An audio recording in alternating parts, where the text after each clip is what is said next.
पश्चिम बंगाल में तो बीजेपी हार गई है जी। अब उत्तर प्रदेश में आने वाले महीने में चुनाव है, तो आपको क्या लगता है?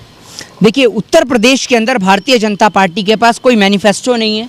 भारतीय जनता पार्टी के पास उत्तर प्रदेश के अंदर कोई लीडर नहीं है। जिस तरीके से योगी आदित्यनाथ के जन्मदिवस के अवसर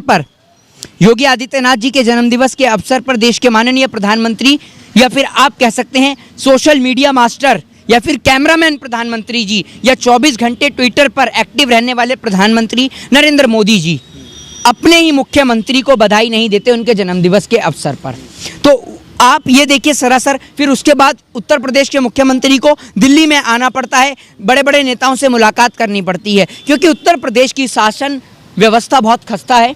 उत्तर प्रदेश के अंदर लगातार जो आप देख रहे हैं कि घटनाएं घटित हो रही हैं, चाहे वो घटनाएं बलात्कार की हों, चाहे वो घटनाएं ऑक्सीजन की कमी के कारण मरने वाले बच्चों की हों, चाहे फिर वो घटनाएं वो हिंदुओं को रेत के अंदर दफनाए जाने की हों, चाहे फिर वो नदियों से निकलती हुई घटनाएं हों, ये ऐसी घटनाएं लगातार उत्तर प्रदेश से सामने आ रही हैं, जिस कारण उत्तर प्रदेश के मुख्यमंत्री योगी आदित्यनाथ उर्फ अजय सिंह बिष्ट की छवि जो है वो लगातार दागदार होती जा रही है।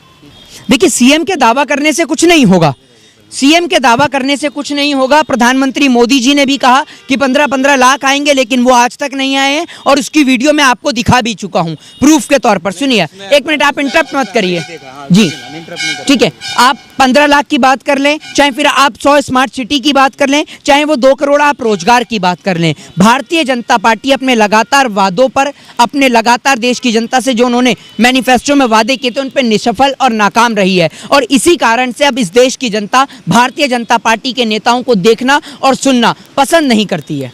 देखिए, राम इस देश के अंदर 133 करोड़ जनता की आस्था का प्रतीक है और आप भगवान श्री राम की मर्यादा को, उनकी आस्था को ठेस ना पहुंचाएं। आप अपने पैसों के खातिर, अपनी कुर्सी के खातिर जो आपने राम की और राम की छवि को धूमिल करने का प्रयास किया है, आपको एक बात बता दूं कि राम को कोई पैसों की जरूरत नहीं, और जब इंसान के पास कोई समस्या होती है तो उसके समाधान के लिए वो राम के पास जाता है। लेकिन पहली बार इन लोगों ने राम की छवि को इतना धूमिल कर दिया, राम को पॉलिटिक्स में लाके खड़ा कर दिया कि चुनाव भारतीय जनता पार्टी ना लड़के भगवान श्री राम लड़ रहे हों। अरे भैया, आप राम को क्यों खराब करने में लगे हैं? और ये देश हिंदू मुस्लिम सिख ईसाई एकता के लिए जाना जाता है, ये देश अमन चैन शांति और भाईचारे के लिए जाना जाता है, तो इस देश के अंदर नफरत की कोई जगह नहीं है। और जो लोग राम के नाम को अपमानित करने का काम कर रहे हैं, अरे भैया, राम की जमीन को आप पैसों में सौदा कर रहे हैं। कभी आप देखते हैं कि राम के नाम पे चंदे के सौदे की बात आती है सामने, आप क्यों राम के नाम को बदनाम करने में लगे हैं?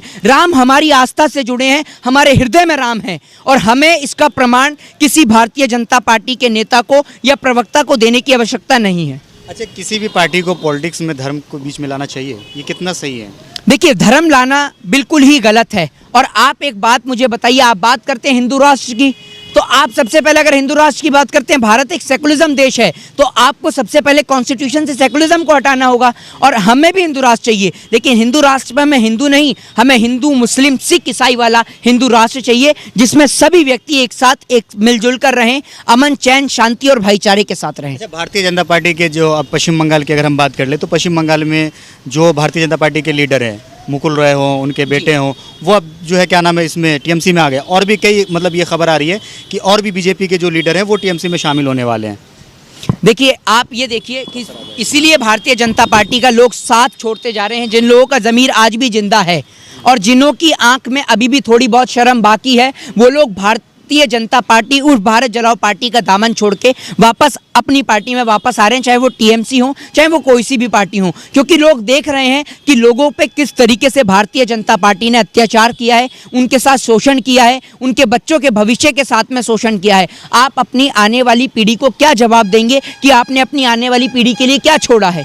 आज देश के अंदर कुछ भी नहीं बचा है, चाहे वो देश की गवर्नमेंट संपत्ति हो, चाहे वो सरकारी संपत्ति हो, रेड फोर्ट हो, एयर इंडिया हो, बीएसएनएल हो, एमटीएनएल हो, चाहे वो तमाम बड़ी बड़ी सरकारी संस्थाएं हों। आज देश के अंदर एग्जाम्स नहीं होते, लेकिन शराब के ठेके और दारू के ठेके खोल दिए जाते हैं। देश के अंदर देश का किसान सड़क पे बैठा है, देश का जवान बॉर्डर पे मर रहा है, लेकिन देश की सरकारों को कोई फर्क नहीं है। नेशनल चैनल की मीडिया और देश के पत्तल चाट पत्रकार सिर्फ ये दिखाते हैं कि कब इस देश के अंदर यूपी चुनाव की बैठक हो रही है, कब बंगाल चुनाव की बैठक होती है, कब बिहार चुनाव की बैठक होती है, और कब मोदी जी रेडियो पर मन की बात लेकर आ रहे हैं। और रेडियो की मन की बात से याद आया कि मोदी जी सब कुछ तो बेच ही रहे हैं। आपके कपड़े भी जल्द बिकवा देंगे, फिर सिर्फ एक हाथ में आपके रेडियो रहेगा जिस पे आप मोदी जी के मन की बात सुनते रहेंगे। अच्छा, आप ये बताइए, आप मोदी जी के मन की बात मोदी जी जो मन की बात करते हैं, इससे क्या आपको आपत्ति है अगर वो देश की भलाई के लिए बात करते हैं तो? देखिए, मोदी जी के मन की बात सुनने के लिए हमें उनको प्रधानमंत्री बनाने की आवश्यकता नहीं थी, वो तो हम वैसे भी सुन सकते थे। क्या प्रधानमंत्री बनाने के लिए हमने उन्हें इसलिए प्रधानमंत्री बनाया कि उनकी मन की बात हम प्रतिदिन सुने, या 1 वीक में, हफ्ते में, वीकेंड में सुने, महीने में सुने? भाई, हमें उनकी मन की बात से कोई फर्क नहीं पड़ता। उनकी मन की बात से क्या फ़ायदा है? वो टीचर हैं, प्रोफेसर हैं, प्रधानमंत्री। अरे यार, फिर आप कैसी बात कर रहे हैं?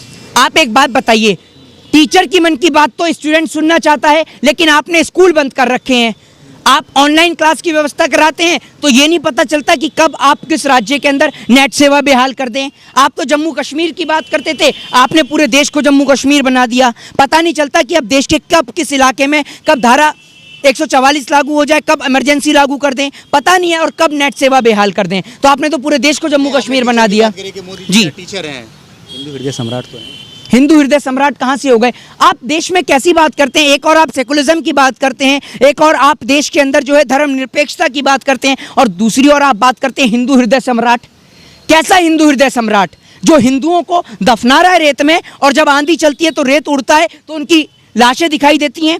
या एक ऐसा हिंदू सम्राट जिसने हिंदुओं को ही नदियों में लाशें बहा दी उनकी? ऐसा हिंदू सम्राट, इसे आप हिंदू हृदय सम्राट कहते हैं? बताइए ना। हिंदू हृदय सम्राट होते तो लोगों के घर में जाके पूछते कि आज फुटपाथ पे भीख मांगने वाला हिंदू भी है, मुस्लिम भी है, सिख भी है और ईसाई भी है। मोदी जी ने जाके पूछा कि कितने लोग भूख से वंचित हैं, कितने लोग भूखे सोते हैं? है सरकार के पास ये आंकड़ा कि कितने लोग इस देश के अंदर प्रतिदिन भूख के कारण मरते हैं? कितने लोग इस देश के अंदर प्रतिदिन फुटपाथ पे मरते हैं? कितने लोग आत्महत्या करके मरते हैं? है सरकार के पास आंकड़ा? सरकार के पास सिर्फ आपको इस बात का आंकड़ा मिलेगा कि कितने इस देश के अंदर अब तक क्रिकेटर मरे हैं, कितने क्रिकेटरों के कुत्ते मरे हैं, कितने इस देश के अंदर पॉलिटिशियनों को चोट लगी है, या कितने इस देश के अंदर पॉलिटिशियन के नेताओं के बच्चों के चोट लगी है। मोदी जी किसी गरीब के घर में जाकर पूछा, आपने देखा होगा कई वीडियो में कि देश के प्रधानमंत्री जो है गरीबों के पैर धोते हुए दिखे, कूड़ा बीनने वाले के साथ वो कूड़ा बीन रहे थे। तो आप एक बात बताइए, कूड़ा बीनने के लिए तो पूरे देश में कूड़ा ही बना रखा है आपने। यूपी चले जाइए, जगह जगह कूड़े के ढेर लगे हैं। मोदी जी अब तो कूड़ा इकट्ठा करते हुए दिखाई नहीं देते। कहाँ है मोदी जी के साथ में? एक मिनट, मोदी जी के साथ में जब मोदी जी कूड़ा उठाते हैं तो कैमरामैन पीछे चलता है, और मोदी जी ऐसी जगह पे कूड़ा उठाते हैं जहाँ पर पहले ही 6 बार झाड़ू लग जाती है। उसके बाद मोदी जी कूड़ा उठाते हैं, वहाँ पर प्री प्लान पॉली बैग वगैरह डाल दिए जाते हैं।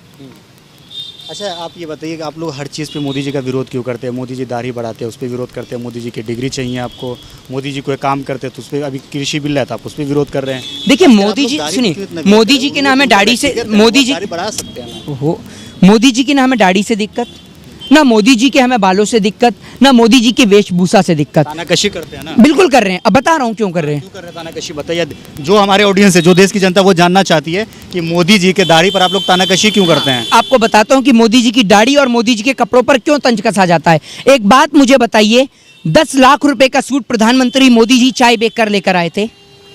बताइए आप मुझे, प्रधानमंत्री मोदी जी के ऊपर रोज का प्रतिदिन का कितना खर्चा होता है? बताइए देश की जनता को। प्रधानमंत्री मोदी जी का चश्मा कितने का है, और वो ग्रहण देखने के लिए चश्मा कितने का मंगाते हैं? बताइए इस देश की जनता को। आप कहते हैं ना क्यों मोदी जी के ऊपर तंज कसा जाता है? वो इसलिए कि देश की गरीब जनता के पास 10 रुपए का कपड़ा पहनने का पैसा नहीं है, 10 रुपए की रोटी खाने का पैसा नहीं है, और मोदी जी 10 लाख का सूट पहनते हैं, तो क्या उनके ऊपर तंज नहीं कसा जाएगा?